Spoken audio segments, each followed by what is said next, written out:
Hey, what's going on everyone? This is Sarge here. Going to be showing you a different game that just came out. It's the beta for Darkspore.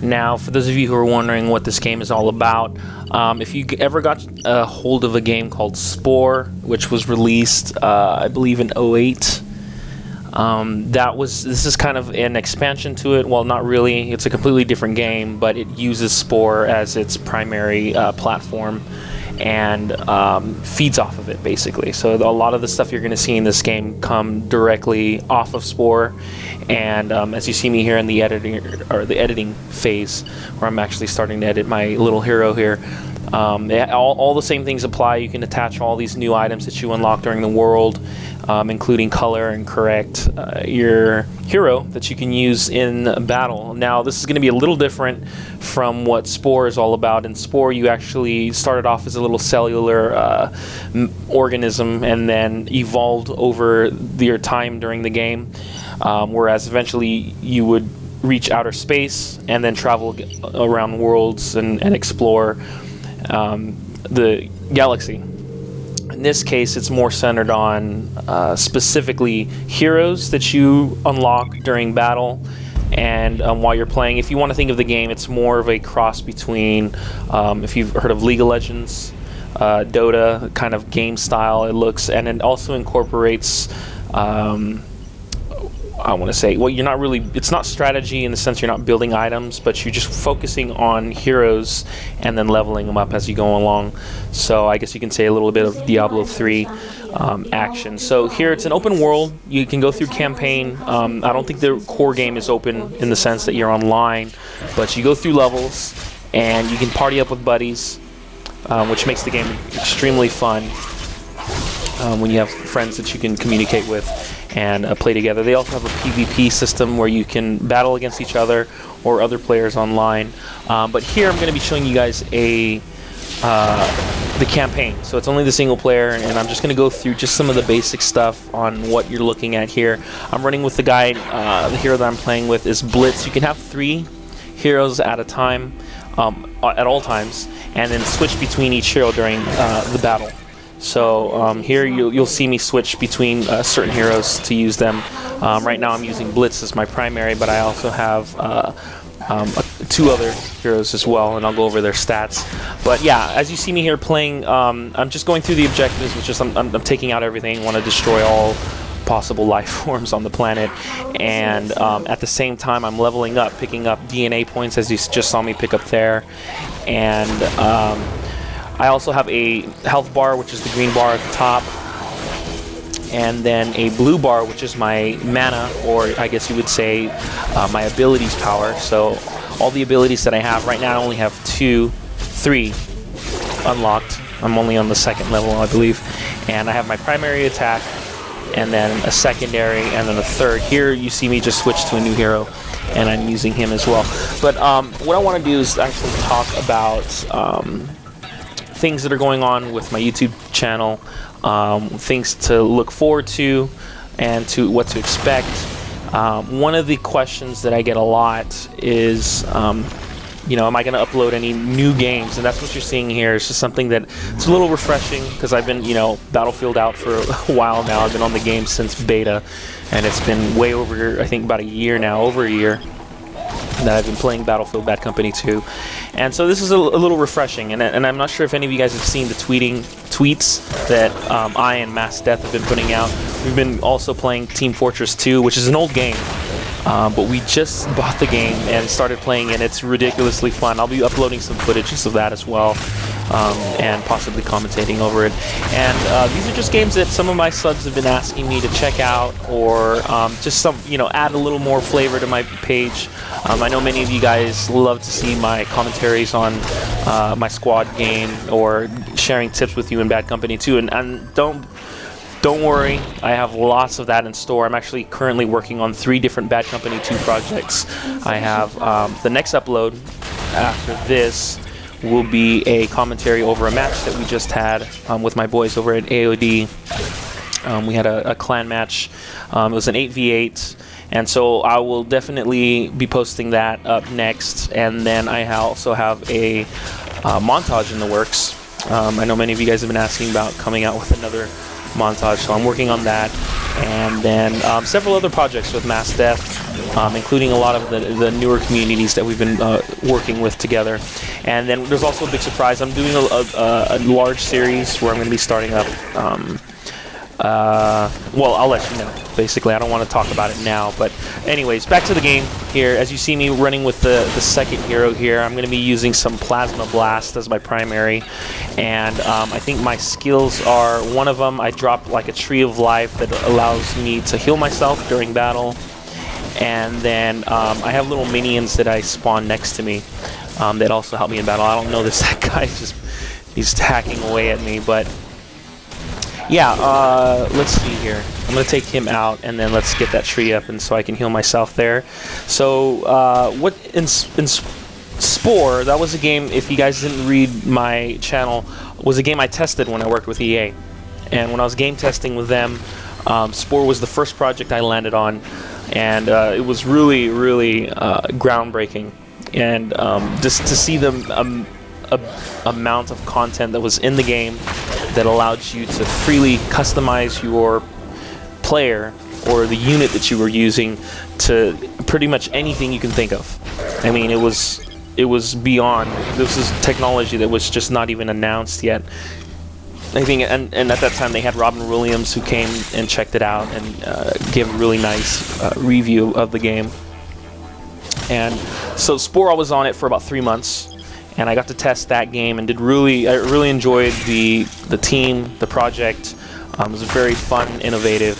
But one of the problems and the issues that I always complained and talked to the developers about was implementing some sort of leveling system where it would, you know, once you reach the end of the game, which is basically you reach outer space in Spore, and then the only objective there is to run missions flying from planets or solar systems and just, you know, collecting resources and building your own civilizations, and it just ended right there. And this was an idea that I wanted to shoot out to the developers. Well, I did. There was many of us who talked about incorporating some kind of leveling mechanism that allowed your hero to get stronger and better as he played through the game. And this is a feature that they added onto this game, which I really love. So, and they got rid of the whole, you know, missions where you're running around trying to destroy worlds or make worlds. In this case, the whole point of Darkspore is centered around the heroes that you control, and which makes it very interesting. So, if any of you guys have heard of League of Legends, which I just mentioned, it's a really fun game. And it's very, very, very tactical, and it's something that I'm hoping that this game will bring to the table. I know this is only my first time playing the game. I actually never got to play it, so hopefully next, when I do another video of this, I'll be uploading some PvP footage, which will show you how the interaction between other world players is, and maybe some tactics and things that might help along the way. Now, if you've played familiar games like this, whether it's Diablo or StarCraft, there's many different things you want to understand, and that's you want to basically crowd control when you're playing against other players. In this case, I'm trying to figure out if I can use line of sight, which allows me to hide behind cover and block the enemy when they're, you know, shooting plasma. Like that, like he's shooting stuff at me. I'm trying to figure out if I can block that or dodge it. So here I'm gonna have to move around a lot and try to use the space that I can to keep me from taking hits. As you see, if I keep standing still, I'm going to take a lot of damage.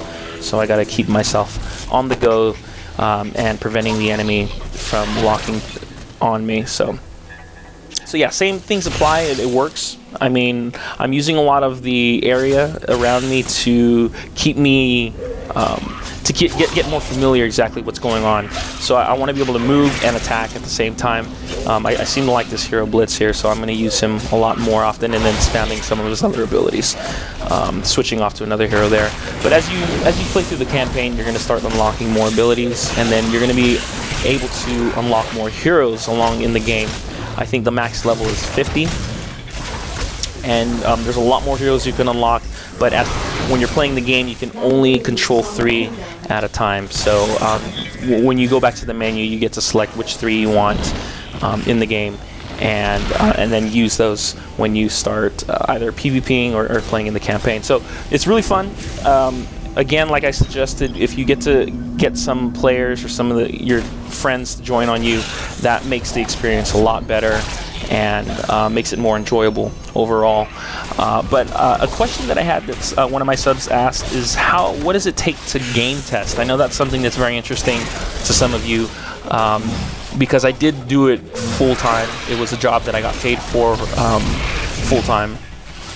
And I worked for EA headquarters, which was the main place where they started. This is where EA actually began, which was in Redwood Shores, California. And one of the big things that I want to point out is that if you want to get involved with game testing, or if you want to get involved with the gaming industry, then location is everything. That's pretty much 80% of your chances of getting in, is that you have to relocate. You cannot get a game testing job or a job in general working for the gaming industry if you don't live near one. And that was kind of the sacrifice I had to make. Was well, it wasn't a really big sacrifice for me because the headquarters was only about 3 hours away from where I lived. So I actually moved to San Francisco and then lived there for I worked for the company for 3 years, over 3 years. I think it was 3 years and like 2 months, and got a contract and started off my career there, which was amazing. Really wonderful experience. And working with EA, they had a university on campus, so you could actually take classes and work for them at the same time. So, but yeah, the biggest tip, as I just mentioned, is location. You have to relocate and get yourself near a gaming industry if you want to have the chance to get in. Another thing is who you know. If you know anybody who works in the gaming industry, it also highly increases your chances of getting in. Fortunately for me, it was through a friend that suggested about suggested that I should apply, and she kind of referred me to the company, which allowed me to participate and go in for an interview and get in. Now, the interview phase for me when I started up at EA was very stressful, in the sense that there was probably over about 200 people that applied for the interview spot, or for spots basically, to get in. And out of the 200, they only selected 13 of us. So they go through this grueling interview with about 5 or 6 different managers. They're just basically going over the skills that you have and what they're looking for, and hopefully, you know, the stuff that you can deliver is something that they want. But one of the big things that came up a lot was key thing was communication. They obviously wanted to see how well you can communicate with them. And not just verbal communication, it was also written communication. We had to go through a series of different tests.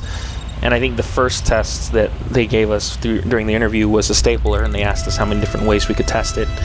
And they just wanted to see how well you pay attention to detail and how creative you are. That was one of the things that helped a lot, was being very creative and outspoken. You want to be able to share your opinions and know what you're talking about. You know, you don't want to bring something up that's, you know, you're maybe, or what if, or I'm not sure about, but you want to be direct and sure exactly when you find something in a video game that's broken, or a bug, or maybe a crash, or clipping issues, or graphical issues. You want to be able to describe it specifically, and that's the test. What they did was allowed us to show exactly how well we could communicate that to the developers, and that was primarily one of the reasons why I was fortunate to get in.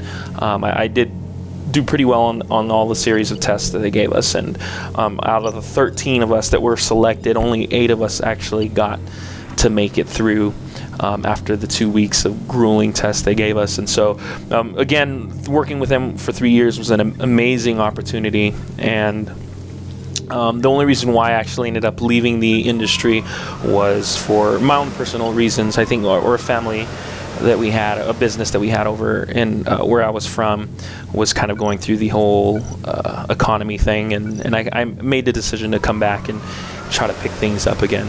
So, but the doors are open for me, so if I ever wanted to go back and started testing for them again, I can. So yeah, if you can check that out, check out Spore. I'm in the credits there. I also tested several other projects, which was, one of them was G.I. Joe, that was on BS. I did Littlest Pet Shop, which was a ridiculously hard project to be on. That was kind of like the cons of testing, is that you're not given the games that you want all the time.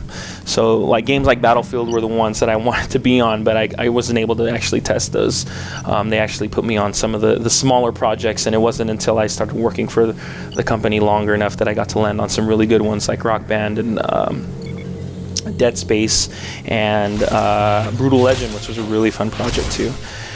But yeah, so if you guys are interested, and if that's something that you're looking, into, or just are curious about, how you would get your foot in with the gaming industry, one thing is very important is school. You want to be able to have a nice education and some documents to prove that you can deliver. Second thing is location. As I mentioned before, you want to be able to relocate yourself to an industry and be near one in order to increase your chances of getting in. And then the third one is having really good verbal and written communication between not only your interactions between people, but also on written page or in general, when you're just interacting with people, you want to be able to deliver and communicate well.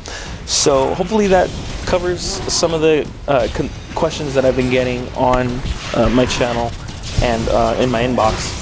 If you guys have anything else, if there's any more questions you guys are wondering, that's aside from Bad Company 2, because I know I get a lot of that stuff, and I try to answer as many as I can. But if you have anything that's aside from it and you want to let me know or you want to ask, just please do, feel free.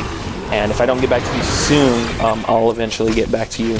So just let me know, and hopefully you guys enjoyed this short and quick gameplay of Darkspore. I'll put the beta link in the description. It's open beta, so anyone can download it.